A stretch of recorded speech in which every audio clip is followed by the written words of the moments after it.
alaikum wa rahmatullahi ta'ala wa barakatuh. Muna muku barka da zuwa wannan tasha tamu mai tarin albarka. A yau ba wani dogon labari za ne ba illa magana akan sabon kuɗi da ya fito. Duba ga kan cece-kucen da jama'a suke yi a shafin yanar gizo. Wasu na ta ihun cewa kuɗin wai bila aka musu. Kamar in ka dubi 1000 nan, wasu ce wai 1000 ce normal aka ɗauka ka tsoma ta a bila ta ɗau wannan kalar.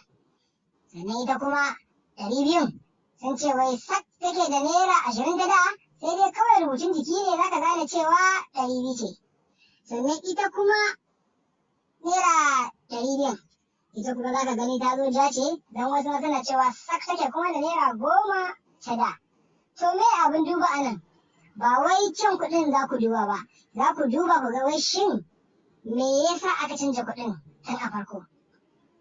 To, abin da aka canja kuɗi tun a farko shine ba wai kyau ne na damu kuɗin namu na da baya da shi ba, a'a illa akwai kuɗaɗen da mutane suka ɓoye wanda kaso 90 na kuɗin Najeriya ya ɓoye baya yawo ta bankuna.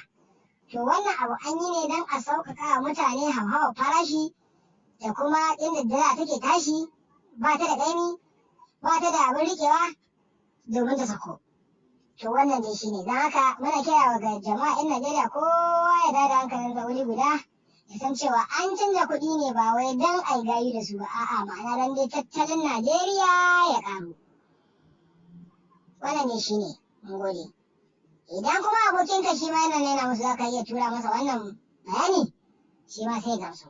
Mun gode.